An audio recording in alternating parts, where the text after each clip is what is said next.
ତୁଳସୀ ମୂଳରେ ଦୀପ ଜାଳିବାର ଫଳ। ଏକଦା ଦେବୀ ସତ୍ୟଭାମା ଭଗବାନ ଶ୍ରୀକୃଷ୍ଣଙ୍କ ନିକଟକୁ ଆସି ପଚାରିଥିଲେ, ସ୍ୱାମୀ, ମୋ ମନରେ କିଛି ପ୍ରଶ୍ନ ଉଠୁଛି, ଦୟାକରି ମୋତେ ମାର୍ଗଦର୍ଶନ କରନ୍ତୁ। ଏହା ଶୁଣି ଭଗବାନ ଶ୍ରୀକୃଷ୍ଣ କହିଲେ, ପ୍ରିୟ ସତ୍ୟଭାମା, କ'ଣ ତୁମର ପ୍ରଶ୍ନ? ଦୟାକରି କୁହ, ମୁଁ ତୁମ ପ୍ରଶ୍ନର ଉତ୍ତର ଦେଇ ଖୁସି ହେବି।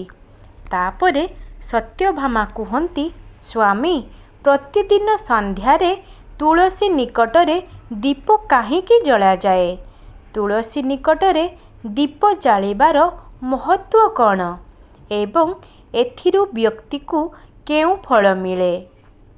ତୁଳସୀ ମୂଳରେ ଦୀପ ଜାଳିବାର ପଦ୍ଧତି କ'ଣ ଏବଂ ଦୀପ ଜାଳିବା ସମୟରେ କେଉଁ ମନ୍ତ୍ର କରାଯିବା ଉଚିତ? ଦୟାକରି ମୋତେ ବିସ୍ତୃତ ଭାବରେ କୁହନ୍ତୁ। ଦେବୀ ସତ୍ୟଭାମାଙ୍କ ଠାରୁ ଏହି ପ୍ରଶ୍ନ ଶୁଣି ଭଗବାନ ଶ୍ରୀକୃଷ୍ଣ ଖୁସି ହୋଇ କହିଲେ, ଦେବୀ, ଆଜି ତୁମେ ସମଗ୍ର ବିଶ୍ୱର କଲ୍ୟାଣ ନିମନ୍ତେ ବହୁତ ଭଲ ପ୍ରଶ୍ନ ପଚାରିଛ। ତୁମର ଏହି ପ୍ରଶ୍ନଗୁଡ଼ିକର ଉତ୍ତର ଦେବା ପୂର୍ବରୁ ମୁଁ ଗୋଟିଏ ପୁରୁଣା କାହାଣୀ କହିବି, ଯାହା ତୁମକୁ ତୁମ ପ୍ରଶ୍ନର ଉତ୍ତର ବୁଝାଇବାରେ ସାହାଯ୍ୟ କରିବ। ଏହି କାହାଣୀରେ ମୁଁ ସନ୍ଧ୍ୟା ସମୟରେ ତୁଳସୀ ମୂଳରେ ଦୀପ ଜାଳିବାର ଫଳ କ'ଣ ମିଳେ ତାହା ବର୍ଣ୍ଣନା କରିବି। ସେଥିପାଇଁ ତୁମେ ଏହି କାହାଣୀକୁ ଧ୍ୟାନ ଦେଇ ଶୁଣ। କେବଳ ଏହି କାହାଣୀକୁ ଧ୍ୟାନ ଦେଇ ଶୁଣିବା ଦ୍ୱାରା ହିଁ ଜଣେ ବ୍ୟକ୍ତି ତୁଳସୀ ମୂଳରେ 100 ବର୍ଷ ଦୀପ ଜାଳିବାର ପୁଣ୍ୟ ପାଇପାରିବ। ତାପରେ ଦେବୀ ସତ୍ୟଭାମା କୁହନ୍ତି, ପ୍ରଭୁ, ମୁଁ ଏହି କାହାଣୀ ଶୁଣିବାକୁ ଆଗ୍ରହୀ ଅଟେ। ଦୟାକରି ମୋତେ ଏହି କାହାଣୀଟି କୁହନ୍ତୁ। ତାପରେ ଭଗବାନ ଶ୍ରୀକୃଷ୍ଣ ସେହି କାହାଣୀକୁ ଦେବୀ ସତ୍ୟଭାମାକୁ କୁହନ୍ତି। ହେ ଦେବୀ, ଅତୀତରେ ଗୋଟିଏ ସମୟ ଥିଲା ଯେତେବେଳେ ଦକ୍ଷିଣ ଦିଗରେ ତୁଙ୍ଗଭଦ୍ରା ନାମକ ଏକ ବଡ଼ ନଦୀ ଥିଲା। ସେହି ନଦୀ କୂଳରେ ହରିହରପୁର ନାମକ ଏକ ସୁନ୍ଦର ନଗରୀ ଥିଲା। ସେହି ନଗରୀରେ ମନୋହର ନାମକ ଜଣେ ବ୍ରାହ୍ମଣ ରହୁଥିଲେ। ସେ ଜଣେ ଚରିତ୍ରବାନ, ଗୁଣବାନ, ଧାର୍ମିକ କାର୍ଯ୍ୟ କରୁଥିବା ତଥା ବେଦ ଉପନିଷେଦର ପଥ ଅନୁସରଣ କରୁଥିବା ଜଣେ ବ୍ୟକ୍ତି ଥିଲେ। ସେ ସମସ୍ତ ଶାସ୍ତ୍ର ଅଧ୍ୟୟନ କରୁଥିଲେ। କିନ୍ତୁ ଅନ୍ୟପକ୍ଷେ ସେ ବ୍ରାହ୍ମଣଙ୍କର ସ୍ତ୍ରୀ ଥିଲେ, ଯାହାକୁ ଲୋକମାନେ ଦୁରାଚାରୀ ବୋଲି କହୁଥିଲେ। ତାଙ୍କର ଏପରି ନାମକରଣ ତାଙ୍କ କାର୍ଯ୍ୟ ଅନୁଯାୟୀ ହୋଇଥିଲା, କାରଣ ସେ ସବୁବେଳେ ନିଜ ସ୍ୱାମୀଙ୍କୁ ଅପମାନିତ କରୁଥିଲେ, ସ୍ୱାମୀଙ୍କ ବିଷୟରେ ଖରାପ ଶବ୍ଦ କହୁଥିଲେ, ଏପରିକି ନିଜ ସ୍ୱାମୀଙ୍କୁ ରୋଷେଇ କରି ଖାଇବାକୁ ମଧ୍ୟ ଦେଉନଥିଲେ। ସେ ନିଜ ସ୍ୱାମୀଙ୍କ ସହିତ କେବେ ବି ସ୍ନେହପୂର୍ଣ୍ଣ ବ୍ୟବହାର କରୁନଥିଲେ କି କେବେ ସ୍ୱାମୀଙ୍କ ଶଯ୍ୟା ସଙ୍ଗିନୀ ହୋଇନଥିଲେ। ସ୍ୱାମୀଙ୍କ ବନ୍ଧୁବାନ୍ଧବ ବା ପରିବାରରେ କେହି ଘରକୁ ଆସିଲେ ଅପମାନିତ କରି ଘଉଡ଼ାଇ ଦେଉଥିଲେ। ସେ ନିଜେ ସର୍ବଦା କାମବାସନରେ ଉନ୍ମୁକ୍ତ ହୋଇ ଅନ୍ୟ ବ୍ୟଭିଚାରିଣୀ ମହିଳାମାନଙ୍କ ସହିତ ବାହାରେ ବୁଲୁଥିଲେ। ତାଙ୍କ ମନ ନିଜ ସ୍ୱାମୀଙ୍କୁ ଛାଡ଼ି ଅନ୍ୟ ପୁରୁଷମାନଙ୍କ ସହ ରହୁଥିଲା। ସେ କେବେ ବି ନିଜ ସ୍ୱାମୀଙ୍କ ସହ ସ୍ନେହପୂର୍ଣ୍ଣ କଥାବାର୍ତ୍ତା ହେଉନଥିଲେ, କିନ୍ତୁ ସେ ଅନ୍ୟ ସୁନ୍ଦର ସୁନ୍ଦର ପୁରୁଷମାନଙ୍କ ସହ ବସି କଥାବାର୍ତ୍ତା କରୁଥିଲେ। ପରପୁରୁଷକୁ ଆକର୍ଷିତ କରିବା ପାଇଁ ସେ ବିଭିନ୍ନ ପ୍ରକାରର ସାଜସଜ୍ଜା ହୋଇ ଗାଁରେ ଘୂରି ବୁଲୁଥିଲା। କେତେବେଳେ ସେ ଜଙ୍ଗଲରେ ଥିବା କେଉଁ ଗଛ ତଳେ ଠିଆ ହୋଇ ସୁନ୍ଦର ପୁରୁଷମାନଙ୍କୁ ଅପେକ୍ଷା କରୁଥାଏ, ତ କେତେବେଳେ କିଛି ଦୁଷ୍ଟ ବ୍ୟକ୍ତିମାନଙ୍କୁ ନିଜ ଆଡ଼କୁ ଆକର୍ଷିତ କରି ସେମାନଙ୍କ ସହିତ କାମଭୋଗରେ ଲିପ୍ତ ରହୁଥାଏ। ଦିନେ ସେ ଜଙ୍ଗଲକୁ ଯାଇ ଗୋଟିଏ ଗଛ ମୂଳରେ ଠିଆ ହୋଇଥିଲା। ସେହି ସମୟରେ ତା ମନ କାମ ବାସନାରେ ପରିପୂର୍ଣ୍ଣ ହୋଇଥିଲା। ସେ କୌଣସି ସୁନ୍ଦର କାମୁକ ପୁରୁଷର ଅପେକ୍ଷାରେ ଥିଲା। କିନ୍ତୁ ବହୁତ ସମୟ ପରେ ମଧ୍ୟ କୌଣସି ପୁରୁଷ ସେହି ରାସ୍ତା ଦେଇ ଆସିଲେ ନାହିଁ। ତେଣୁ ସେ ବହୁତ ଦୁଃଖିତ ହୋଇଗଲା। ପରପୁରୁଷର ସନ୍ଧାନରେ ଏପଟ ସେପଟ ଖୋଜିବାକୁ ଲାଗିଲା। କିନ୍ତୁ ତାର ସମସ୍ତ ପରିଶ୍ରମ ବ୍ୟର୍ଥ ହେଲା। ସେ ସେଠାରେ ଠିଆ ହୋଇ ମନେ ମନେ ବିଳାପ କରିବା ପାଇଁ ଲାଗିଲା।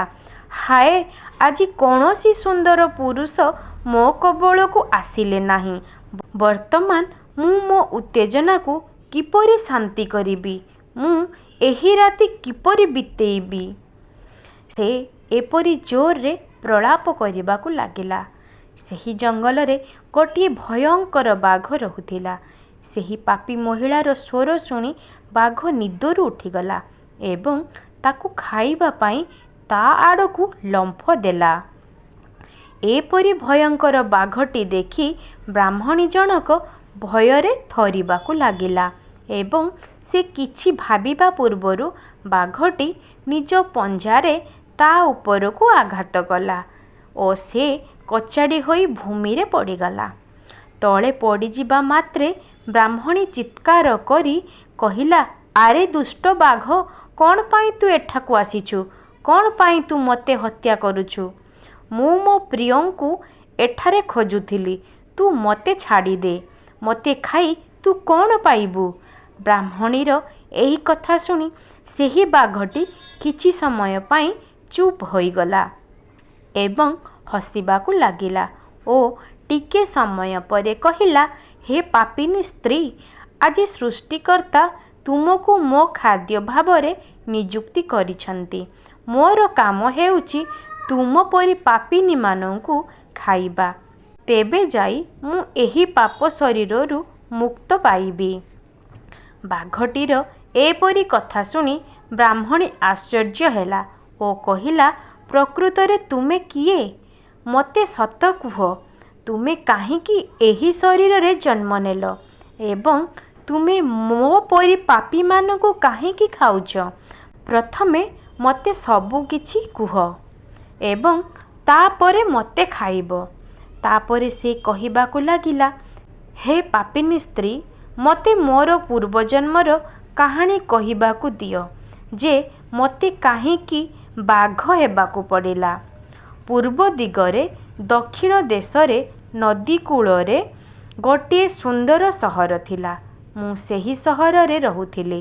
ମୁଁ ଗୋଟିଏ ବ୍ରାହ୍ମଣଙ୍କର ପୁତ୍ର ଥିଲି ଏବଂ ନଦୀ କୂଳରେ ବସି ଯଜ୍ଞ ଇତ୍ୟାଦି କରୁଥିଲି।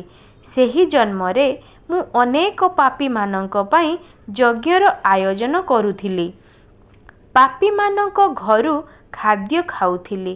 ମୁଁ ଧନ ପାଇଁ ପାପୀମାନଙ୍କର ଅନେକ କାର୍ଯ୍ୟ କରୁଥିଲି। ମୁଁ ସେହି ଜିନିଷ ଗୁଡ଼ିକର ଦାନ ମଧ୍ୟ ଗ୍ରହଣ କଲି, ଯାହା ଜଣେ ବ୍ରାହ୍ମଣ ଗ୍ରହଣ କରିବା ଉଚିତ ନୁହେଁ। ଅନ୍ୟମାନଙ୍କଠାରୁ ଧନ ନେଉଥିଲି କିନ୍ତୁ କେବେ ଫେରାଉ ନଥିଲି। ବହୁ ବର୍ଷ ଧରି ପାପ କରିଚାଲୁଥିଲି। ଧୀରେ ଧୀରେ ମୁଁ ବୃଦ୍ଧ ହେଲି। ମୋର କେଶ ଧଳା ହୋଇଗଲା, ମୋ ଆଖି ଫୁଲିଗଲା, ମୋ ପାଟିରେ ଥିବା ସମସ୍ତ ଦାନ୍ତ ଖସିଗଲା। ତଥାପି ମୁଁ ଦାନ ନେବାରେ ଅଭ୍ୟାସ ଛାଡ଼ିନଥିଲି ଏବଂ ମୁଁ ଏହି କାମ ଜାରି ରଖୁଥିଲି। ତାପରେ ଦିନେ ଧନ ଲୋଭରେ ମୁଁ ନଦୀ କୂଳକୁ ଗଲି। ସେଠାରେ ଅନ୍ୟ ଚତୁର ବ୍ରାହ୍ମଣମାନଙ୍କ ସହ ମିଶି ଆମେ ଲୋକଙ୍କୁ ଠକି କୌଣସି ରୀତିନୀତି ବିନା ମନ୍ତ୍ରପାଠ ନ କରି ଦେବାଦେବୀଙ୍କୁ ପୂଜାପାଠ କରୁଥିଲୁ ଏବଂ ଦାନରେ ବହୁ ଧନ ଗୋଟାଇଲୁ। ସେତେବେଳେ ସେହି ସ୍ଥାନକୁ କେଉଁଠୁ ଗୋଟିଏ ରୋଗିଣା କୁକୁର ଆସି ମୋ ଗୋଡ଼କୁ କାମୁଡ଼ିଦେଲା ଏବଂ ମୁଁ ଚେତାଶୂନ୍ୟ ହୋଇପଡ଼ିଲି। ସେହି ମୁହୂର୍ତ୍ତରେ ମୁଁ ମୋ ଜୀବନ ହରାଇଲି। ତାପରେ ଦୁଇ ଯମଦୂତ ସେହି ସ୍ଥାନରେ ଉପସ୍ଥିତ ହେଲେ ଓ ମୋତେ ଧରି ଯମପୁରକୁ ନେଇଗଲେ। ଏଠାରେ ଯମରାଜା ଚିତ୍ରଗୁପ୍ତଙ୍କୁ ମୋର କାର୍ଯ୍ୟର ହିସାବ କରିବା ପାଇଁ କହିଥିଲେ। ଚିତ୍ରଗୁପ୍ତ କହିଲେ, ହେ ଧର୍ମରାଜ, ଏହି ବ୍ରାହ୍ମଣ ଗୁରୁତର ପାପ କରିଛି। ସେ ଅନ୍ୟମାନଙ୍କୁ ମିଥ୍ୟା କହି ଅନେକ ଧନ ଲୁଟିଛି। ରୀତିନୀତି ଅନୁସାରେ ପୂଜାପାଠ କରିବା ପରିବର୍ତ୍ତେ ସେ ମିଥ୍ୟା ମନ୍ତ୍ର ଜପ କରି ଭଗବାନଙ୍କୁ ଅପମାନିତ କରିଛି। ସେଥିପାଇଁ ଏହି ପାପୀ ବ୍ରାହ୍ମଣ କେବଳ ନର୍କକୁ ଯିବାକୁ ଯୋଗ୍ୟ। ତାପରେ ଯମରାଜ ତାଙ୍କ ଦୂତମାନଙ୍କୁ ମୋତେ ନର୍କକୁ ଫୋପାଡ଼ିବାକୁ ଆଦେଶ ଦେଲେ। ଅନେକ ବର୍ଷ ଧରି ମୁଁ ନର୍କରେ ଦଣ୍ଡ ଭୋଗିବା ପରେ ମୁଁ ବାଘର ଜନ୍ମ ପାଇଲି ଏବଂ ମୁଁ ଏହି ଜଙ୍ଗଲରେ ବାସ କରିବା ଆରମ୍ଭ କଲି। ମୋର ପୂର୍ବଜନ୍ମର ପାପଗୁଡ଼ିକୁ ମନେ ପକାଇ ମୁଁ ମହାତ୍ମା ଋଷି ଧାର୍ମିକଙ୍କୁ ଖାଏ ନାହିଁ। ମୁଁ କେବଳ ପାପୀ ଅନୈତିକ ବୈଭାଚାରିଣୀଙ୍କୁ ଖାଏ, ଯାହାଦ୍ୱାରା ମୁଁ ସବୁ ପାପରୁ ମୁକ୍ତି ପାଇପାରିବି। ଏହିପରି ଭାବରେ ବାଘଟି ତାର ପୂର୍ବଜନ୍ମର କାହାଣୀ ବର୍ଣ୍ଣନା କଲା ଏବଂ ବ୍ରାହ୍ମଣୀକୁ କହିବାକୁ ଲାଗିଲା, ହେ ପାପୀ, ତୁମର ଆଚରଣ ମୋତେ ଜଣେ ଘୃଣ୍ୟ ସ୍ତ୍ରୀର ଆଚରଣ ପରି ଲାଗୁଛି। ସ୍ୱାମୀଙ୍କୁ ଛାଡ଼ି ଯିଏ ଅନ୍ୟ ପୁରୁଷଙ୍କ ସହ ଭୋଗ ଉପଭୋଗ ପାଇଁ ଏହି ଜଙ୍ଗଲକୁ ଆସିଛି, ସେଥିପାଇଁ ଆଜି ନିଶ୍ଚିତ ଭାବରେ ତୁମେ ମୋର ଖାଦ୍ୟ ହୋଇଯିବ। ଏହା କହି ଶେଷରେ ବାଘଟି ସେହି ପାପୀ ସ୍ତ୍ରୀକୁ ତାର ତୀକ୍ଷ୍ଣ ନଖରେ ଖଣ୍ଡ ଖଣ୍ଡ କରି ଖାଇଲା। ତାପରେ ସେହି ସ୍ଥାନକୁ 2 ଜଣ ଯମଦୂତ ଆସି ସେହି ପାପୀ ସ୍ତ୍ରୀର ଆତ୍ମାକୁ ଉଠାଇ ଯମପୁରକୁ ନେଇଗଲେ, ଯେଉଁଠାରୁ ତାଙ୍କୁ ଯମରାଜାଙ୍କ ସମ୍ମୁଖରେ ଠିଆ କରାଯାଇଥିଲା। ତାପରେ ଚିତ୍ରଗୁପ୍ତ ସେହି ସ୍ତ୍ରୀର ପାପ ପୁଣ୍ୟର ହିସାବ କରି ଯମରାଜାଙ୍କୁ କହିଲେ, ହେ ଧର୍ମରାଜ, ସେହି ସ୍ତ୍ରୀ ଜଣେ ପାପିନୀ। ସେ ଗୁରୁତର ପାପ କରିଛି। ସେ ଜଣେ ବ୍ୟଭିଚାରିଣୀ। ସେ କେବେ ବି ତାଙ୍କ ସ୍ୱାମୀଙ୍କ ସେବା କରିନାହାନ୍ତି। ସେ ପରପୁରୁଷଙ୍କ ସହିତ ଭୋଗ ଉପଭୋଗ କରୁଥିଲେ। ତାର ପାପ ଶୁଣି ଯମରାଜା ସେହି ସ୍ତ୍ରୀକୁ କୁଣ୍ଡିପାକ ନିଆଁରେ ଗରମ ତେଲରେ ପକାଇବାକୁ ଆଦେଶ ଦେଲେ। ତାକୁ ସେହି ଗରମ ତେଲ ଭିତରେ ବହୁ ବର୍ଷ ପର୍ଯ୍ୟନ୍ତ ରଖାଯାଇଥିଲା ଏବଂ ପରେ ତାକୁ ବାହାର କରି ଅନ୍ୟ ଏକ ନର୍କରେ ଫିଙ୍ଗି ଦିଆଯାଇଥିଲା। ଏହିପରି ଭାବରେ ତାକୁ ଅନେକ ବର୍ଷ ଧରି ବିଭିନ୍ନ ନର୍କକୁ ନିକ୍ଷେପ କରାଯାଇଥିଲା। ଶେଷରେ ଚାଣ୍ଡାଳ ରୂପରେ ଜନ୍ମ ନେଇ ପୃଥିବୀ ପୃଷ୍ଠକୁ ଫେରିଆସିଲେ। ଚଣ୍ଡାଳଙ୍କ ଘରେ ଜନ୍ମ ନେଇ ସେ ପୁନର୍ବାର ଅନେକ ପାପ କରିବା ଆରମ୍ଭ କଲା। ବ୍ୟଭିଚାର କରିବା ଆରମ୍ଭ କରିଦେଲା ଏବଂ ଅନେକ ପାପୀ ପୁରୁଷଙ୍କ ସହିତ ମାତି ରହିଲା। ତାପରେ କିଛି ବର୍ଷ ପରେ ପୂର୍ବଜନ୍ମର ପାପ ହେତୁ ସେ କୁଷ୍ଠ ରୋଗରେ ଆକ୍ରାନ୍ତ ହୋଇ ଭୟଙ୍କର ଯନ୍ତ୍ରଣା ଭୋଗିବାକୁ ଲାଗିଲା। ସେ ଏହି ଯନ୍ତ୍ରଣା ସହ ଦିନ କାଟିବାକୁ ଲାଗିଲା। ତାପରେ ଦିନେ ସେ ତୀର୍ଥକ୍ଷେତ୍ରରେ ସ୍ନାନ କରିବା ଉଦ୍ଦେଶ୍ୟରେ ଅନନ୍ତପୁର ଯାଇ ସେଠାରେ ଏକ ଆଶ୍ରମରେ ରହିବାକୁ ଲାଗିଲା। ସେହି ଆଶ୍ରମରେ ଗୋଟିଏ ତୁଳସୀ ଗଛ ଥିଲା। ଅନ୍ୟ ମହିଳାମାନେ ତୁଳସୀ ଗଛ ନିକଟରେ ଦୀପ ଜାଳୁଥିବା ଦେଖି ସେହି ପାପୀ ମହିଳା ମଧ୍ୟ ତାହା କରିଥିଲା। ସେ ତୁଳସୀ ଗଛ ନିକଟରେ ଗୋଟିଏ ଦୀପ ଜାଳିଥିଲା ଏବଂ ସେହିଦିନ ରାତିରେ ତାର ହୃଦଘାତ ହେତୁ ସେ ମୃତ୍ୟୁବରଣ କରିଥିଲା। ଏହାପରେ ଯମରାଜାଙ୍କର 2 ଦୂତ ତାକୁ ନେବା ପାଇଁ ସେଠାରେ ଉପସ୍ଥିତ ହେଲେ। ସେହି ସମୟରେ ଭଗବାନ ବିଷ୍ଣୁଙ୍କର 2 ଜଣ ପାରିଷଦ ମଧ୍ୟ ସେହି ସ୍ଥାନରେ ଉପସ୍ଥିତ ହୋଇ ସେହି ଦୂତମାନଙ୍କୁ ଅଟକାଇ କହିଲେ, ହେ ଯମଦୂତ, ତୁମେ ଏହି ମହିଳାଙ୍କୁ ଛାଡ଼ିଦିଅ। ଏହି ମହିଳା ନର୍କକୁ ଯିବାକୁ ଯୋଗ୍ୟ ନୁହେଁ। କାହା ଆଦେଶରେ ତୁମେ ଏହି କାମ କରୁଛ? ତାପରେ ଯମଦୂତମାନେ କହିଲେ, ହେ ପାରିଷଦଗଣ, ଆମେ ଯମରାଜାଙ୍କ ଆଦେଶରେ ଏହି ପାପୀ ମହିଳାଙ୍କୁ ନେଇଯିବାକୁ ଆସିଛୁ। ତୁମେ କାହିଁକି ଆମକୁ ଅଟକାଉଛ? ଏହି ମହିଳା ଅତ୍ୟନ୍ତ ପାପୀ, ତେଣୁ ତାକୁ ନର୍କକୁ ନିଆଯିବାର ନିର୍ଦ୍ଦେଶ ମିଳିଛି। ତାପରେ ଶ୍ରୀ ବିଷ୍ଣୁଙ୍କ ପାରିଷଦମାନେ କହିଲେ, ହେ ଦୂତଗଣ, ଏହି ମହିଳା ଶ୍ରୀ ବିଷ୍ଣୁଙ୍କର ଜଣେ ଭକ୍ତ ଏବଂ ସେ ନର୍କକୁ ଯିବାକୁ ଯୋଗ୍ୟ ନୁହନ୍ତି। ସେ ସନ୍ଧ୍ୟାରେ ଆଜି ଏହି ତୁଳସୀ ଗଛ ନିକଟରେ ଦୀପ ଜାଳିଛି। ଏହି କାରଣରୁ ତାର ସମସ୍ତ ପାପ ନଷ୍ଟ ହୋଇଯାଇଛି। ତେଣୁ ସେ ଆଉ ନରକକୁ ଯିବାକୁ ଯୋଗ୍ୟ ନୁହନ୍ତି, ସେ ସ୍ୱର୍ଗକୁ ଯିବାକୁ ଯୋଗ୍ୟ ହୋଇଯାଇଛି। ଏହାପରେ ଯମଦୂତମାନେ ସେହି ମହିଳାଙ୍କୁ ସେହି ସ୍ଥାନରେ ଛାଡ଼ି ଯମଲୋକକୁ ଫେରିଗଲେ।